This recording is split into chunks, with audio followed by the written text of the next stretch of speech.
Hello and greetings to each of you.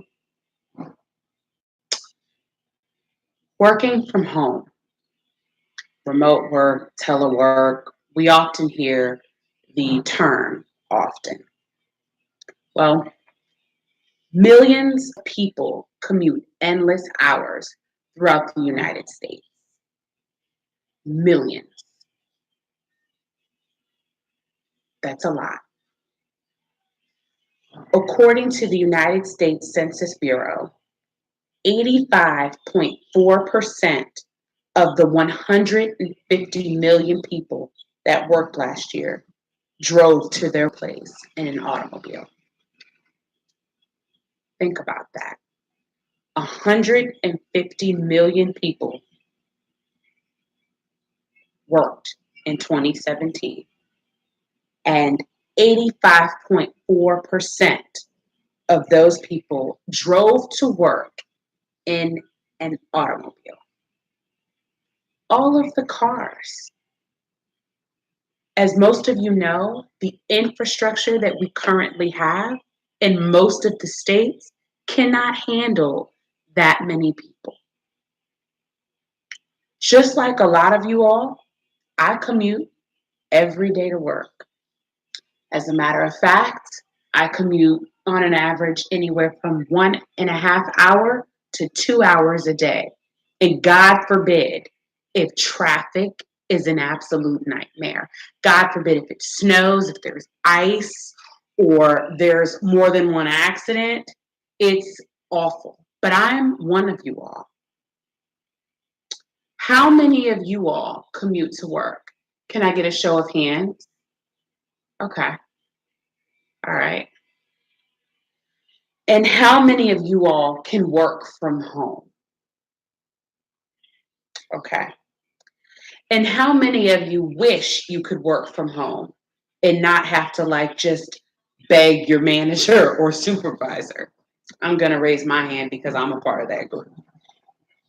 Even though we have the ability to work from home, it's for some reason taboo. And this is why it is important.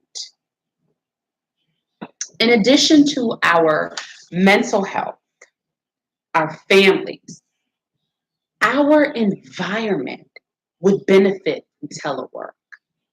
Think about it, bumper to bumper. You've got trash trucks, you've got um, commercial vehicles, you've got carpooling vehicles, and you've just got people, motorcycles with one or two people in a car, bumper to bumper for hours on end. Here in Maryland, we have something called the HOV lane. That's usually between the hours of 6 a.m. and I think 9:30 to 10 o'clock a.m. You have to have more than two people in the car. Well, to be perfectly honest with you, I feel like that's a bunch of baloney. It shouldn't even matter at this point in time.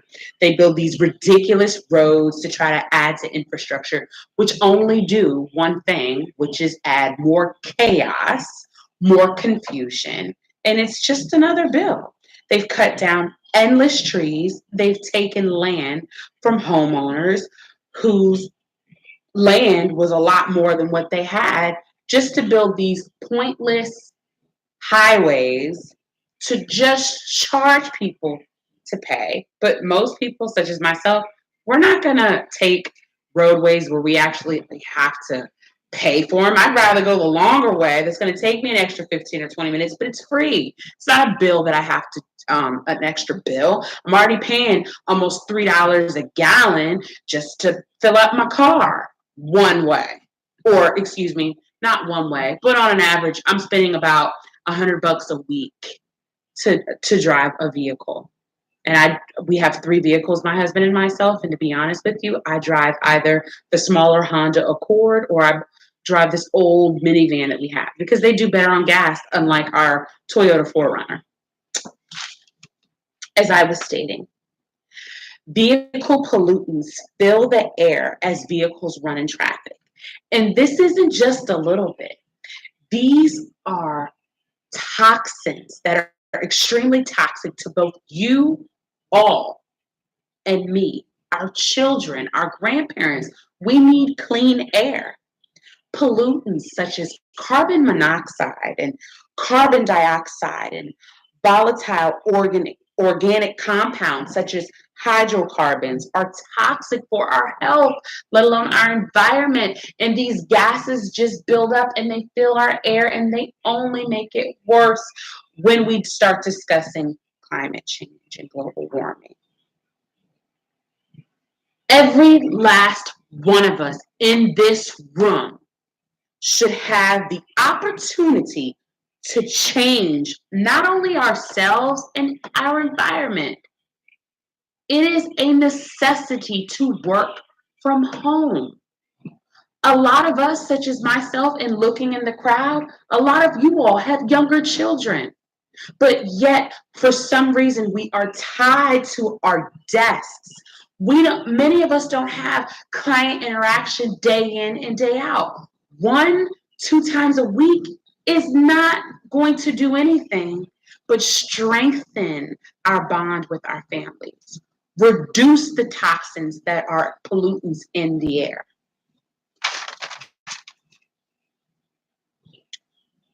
Remote.co listed 17 statistics about working remotely in 2018. A few of them are increases productivity amongst employees. Hey, pretty sure a lot of us, when given the opportunity, hey, we like to work from home. You know why? Because I'm not in a rush to get into the office and jump right into something. I have the ability to kind of like schedule certain things. I can cook and prepare my dinner. I can do a load of clothes, but I'm also not rushing to go pick up my kid because I've been stuck in traffic for 2 hours to get home.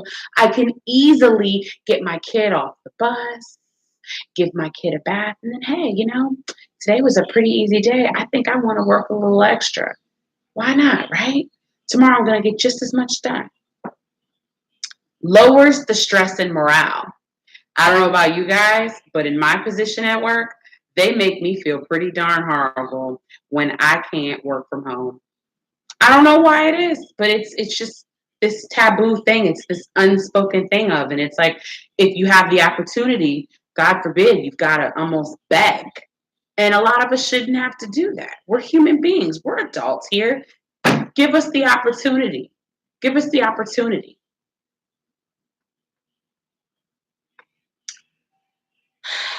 Most millennials, I guess, such as myself, I'm 33 years old. Working from home meets the demands of most younger workers.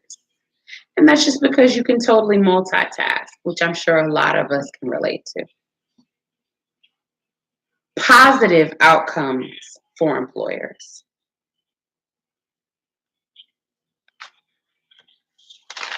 There are several of those. Going Green is this large initiative, especially in my state, which is Maryland, for employers. And currently, employers statewide can be given awards for their Going Green initiative, adding solar panels to their roof and reducing the light of their offices and adding no smoking areas throughout their outside areas, okay? But there's more that can be done. Employers that allow more remote working are also more likely to succeed in the Going Green initiative. Reducing overhead costs. Why do you need that space if you got 50 people on one floor that can work from home? Get it out of here. Saving money, doing something, giving to a greater cause. These are all great things. A healthier atmosphere for employees and employers. That's important. No employee, such as myself, wants to worry about not finding childcare or childcare not coming through all of a sudden, or around the holidays when you want to be around your family. Come on, guys, it's 2018. We have a right. Let's work from home. It's up to each of you.